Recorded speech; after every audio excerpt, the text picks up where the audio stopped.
الحمدللہ وحدہ والصلاة والسلام علی من لا نبی بعدہ اما بعد فاعوذ باللہ السمیع العلیم من الشیطان الرجیم بسم اللہ الرحمن الرحیم الحمدللہ رب العالمین الرحمن الرحیم مالک یوم الدین ایاک نعبد و ایاک نستعین صدق اللہ مولانا العظیم رب اشرح لی صدری ویسر لی امری واحلل عقدۃ من لسانی یفقہوا قولی آمین یا رب العالمین۔ سورہ فاتحہ جو ہے یہ ام الکتاب ہے، سارا قرآن اس کے اندر سے نکلا ہے، اس کی تفسیر ہے۔ مولانا ابو الکلام آزاد نے جو تفسیر لکھی ہے قرآن کی، اس میں سورہ فاتحہ کی جو تفسیر ہے وہ اتنی موٹی ہے کہ سینکڑوں صفحات پر مشتمل ہے، اور باقی سارے قرآن کی تفسیر مل کر اس جتنی بنتی ہے۔ اس کی وجہ یہ ہے کہ وہ جو سارے ریفرنسز ہیں قرآن میں سے وہ سارے سورہ فاتحہ کی تفسیر میں ہی آ گئے، چونکہ قرآن اصل میں سورہ فاتحہ کی ہی تفصیل ہے۔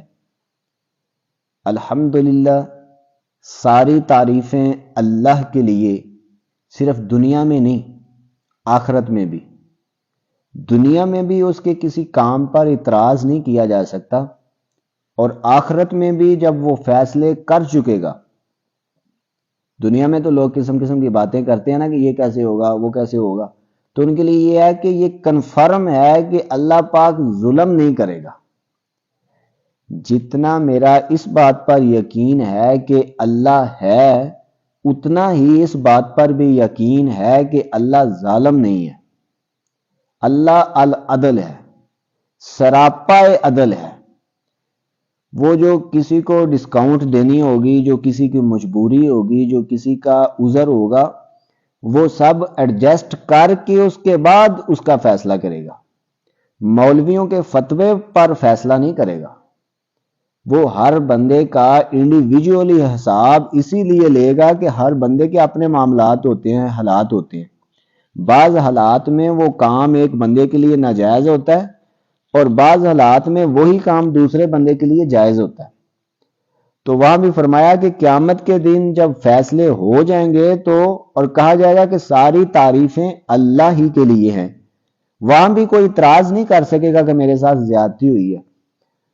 وہ پہلے یہ چیز اسٹیبلش کرے گا، وہ سارے اس کے فیصلوں کو بالرضا و رغبت قبول کر کے تعریف کریں گے۔ اس لیے کہا جاتا ہے لہ الحمد فی الاولی والآخرہ، دنیا میں بھی اس کی تعریف ہے اور آخرت میں بھی اس کی تعریف ہے۔ کوئی عیب نہیں، کوئی کمی کجی کمزوری نہیں، کوئی کم علمی نہیں کہ جس کی وجہ سے کوئی فیصلہ غلط ہو جائے گا۔ وَهُوَ مَعَكُمْ أَيْنَمَا كُنْتُمْ، وہ تمہارے ساتھ ہوتا ہے جہاں کہیں تم ہوتے ہو۔ إِنَّهُ عَلِيمٌ بِذَاتِ الصُّدُورِ، صرف باہر نہیں، تمہارے سینے کی کیفیات کو بھی وہ سمجھتا ہے، تم کتنے مخلص تھے، اور اگلا تمہارے بارے بدگمانی کا شکار ہو کر تمہارے بارے کیا کہہ رہا تھا، کیا کر رہا تھا تمہارے بارے۔ جب کسی کا تعارف کرواتے ہیں تو سب سے بڑی ڈگری سے کرواتے ہیں نا، یہ ڈاکٹر صاحب ہیں، یہ انجینئر صاحب ہیں۔ اللہ ہی کی ساری تعریفیں ہیں، اس لیے کہ وہ رب العالمین ہے، ساری کائنات کا خالق بھی ہے، رب بھی ہے، اور رب کے ذمہ ہی تربیت ہے۔ رب صرف پالتا نہیں، تربیت بھی کرتا ہے۔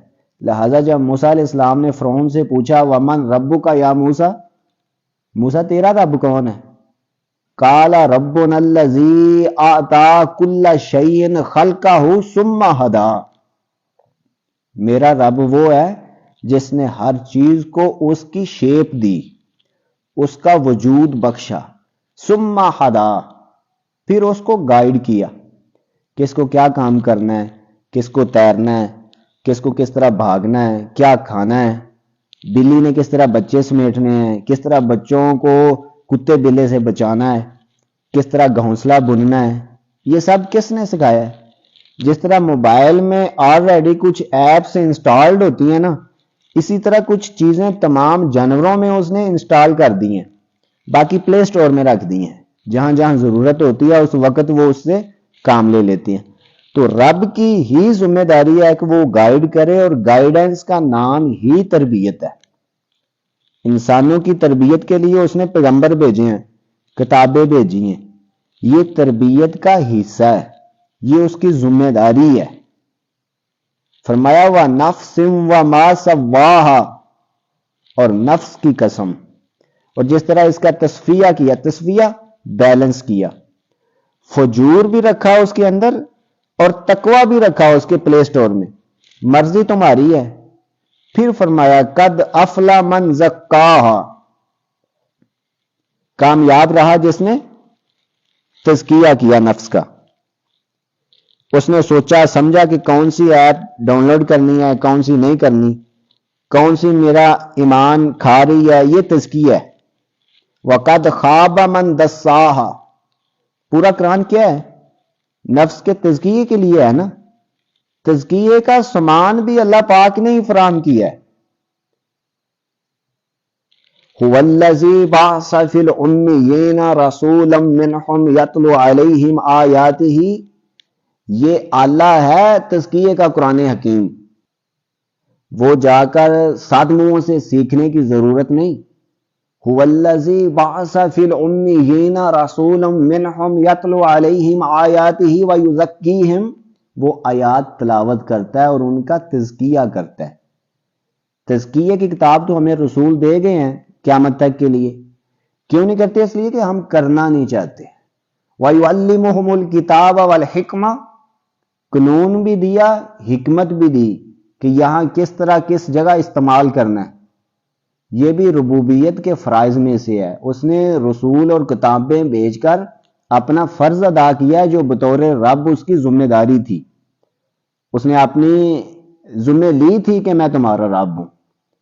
پورا قرآن بھرا پڑا ہے کھانے کا تزکیہ، خیالات کا تزکیہ، تعلقات کا تزکیہ، رشتہ داروں سے کس طرح رہنا ہے، پڑوسیوں سے کس طرح رہنا ہے، مسکینوں کے ساتھ کس طرح پیش آنا ہے، امیر ہو تو کیا کرو، غریب ہو تو کیا کرو، شوہر ہو تو کیسے رہو، بیوی ہو تو کیا کرو، اور پھر دین نام ہی تزکیے کا ہے۔ تو یہ ربوبیت اور تربیت اللہ کا فریضہ ہے، اس کی شان ہے، اس کی ذمہ داری ہے، اسی لیے ساری تعریفیں اسی کے لیے ہیں۔ ایاک نعبد و ایاک نستعین، ہم تیری بندگی کرتے ہیں، یہ دعویٰ ہے، اور ہم تجھ سے ہی مدد چاہتے ہیں۔ بڑی سیدھی سی بات ہے، آپ کا کام کیا ہے، آپ سے مزدوری چاہیے، آپ سے اجرت چاہیے، آپ سے استعانت چاہیے، کسی اور سے نہیں لوں گا۔ اور اچھا یہ دعویٰ بھی ہے کہ میں آپ کی بندگی کرتا ہوں، آپ ہی سے استعانت چاہتا ہوں، اور یہ کنٹریکٹ بھی ہے، یہ معاہدہ بھی ہے۔ ایاک نعبد، میں تیری ہی بندگی کروں گا، و ایاک نستعین، میں تجھ سے ہی مدد چاہوں گا۔ تو جب اللہ تعالیٰ کسی کی مدد کرنا چاہتا ہے تو اسباب ہاتھ باندھ کر کھڑے ہو جاتے ہیں۔ یہ اسباب خود کچھ نہیں، یہ خدا کی مخلوق ہیں، وہ ہماری ایمانیات کا حصہ ہے نا۔ والقدر خیر ہی و شر ہی، یہ شر کے اسباب، یہ خیر کے اسباب، یہ نقصانات کے معاملات، یہ نفع کے معاملات، یہ صرف ایک خدا ہی سے صادر ہوتے ہیں۔ وہ فیصلہ کرتا ہے نقصانات کا تو سونا مٹی بننا شروع ہو جاتا ہے۔ لوگوں کی بندش نہیں ہوتی، کسی جادوگر کی بندش نہیں ہوتی، اور جب نفع کا وہ فیصلہ کرتا ہے تو مٹی سونا بننا شروع ہو جاتی۔